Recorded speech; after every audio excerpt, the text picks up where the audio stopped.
Yesterday we studied what can be a rational number, a terminating decimal or non-terminating recurring. So let's try to check what kind of number is this, whether it is terminating or non-terminating recurring. So what I'll do, I'll just divide. So first one is very easy. It is 36 by 100. So it can be written as 0.36.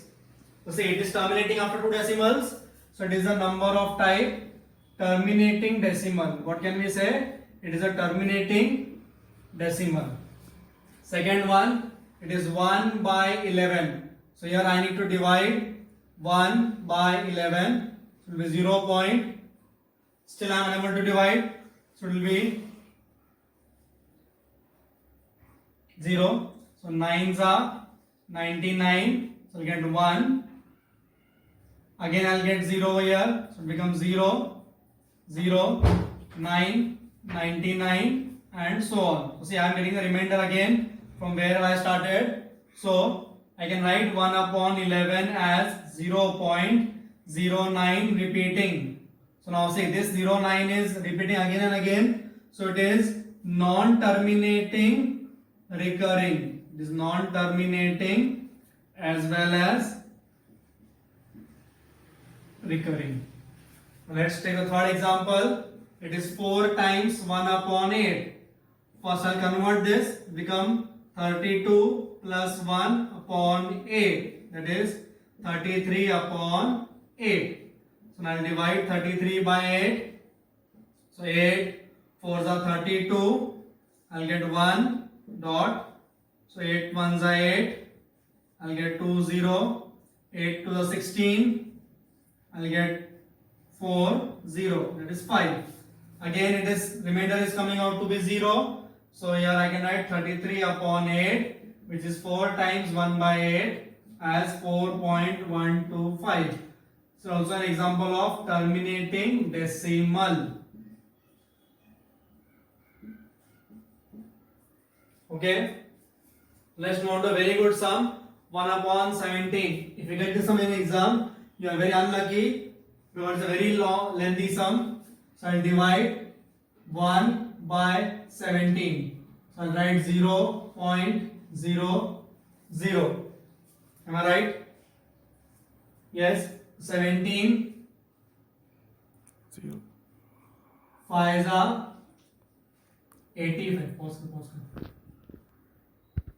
Sorry for the mistake. It is 117. So it will be 0 point. So it becomes 10. Again I have to make 0 because 10 is not divisible by 17. 0. 17 5s are 85. So I'll get 15. It becomes 150. So you go on dividing. You will see that you get 16 digits. After 16 digits, it will go on repeating. I have left an exercise for you where you will solve and will tell me what is the answer of 1 upon 17. It will be 0.05 something. That will be your answer. So if you see, it will be non-terminating and recurring.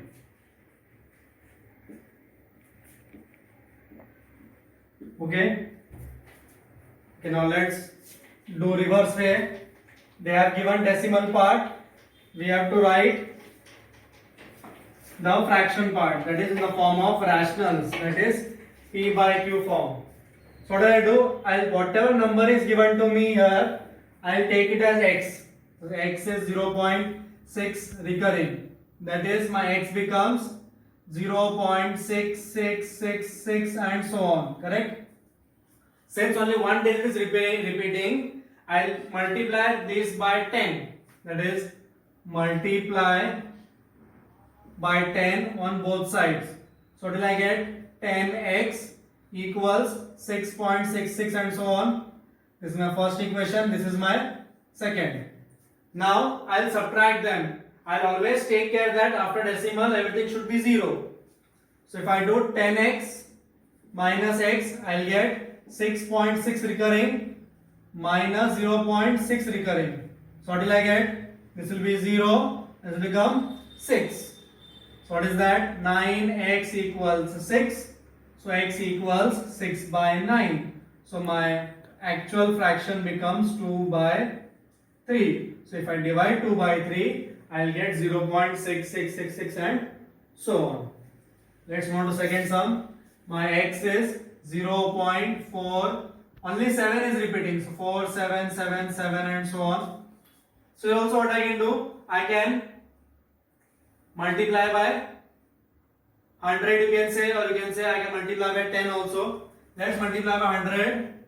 So what is 100x I'll get? 47.777 and so on. I'll subtract these two. So I'll get 100x minus x as 47.77 and this will become 0.477 and so on. So see, all this part becomes 0. 7 minus 4 is 3. 47 minus 0 is 47. So I'll get 99x equal to 47.3.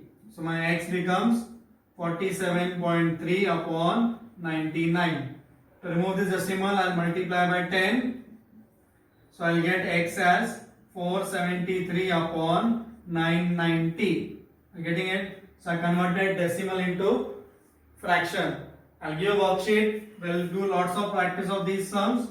If you have any doubts, please text me or you can call me. Thank you.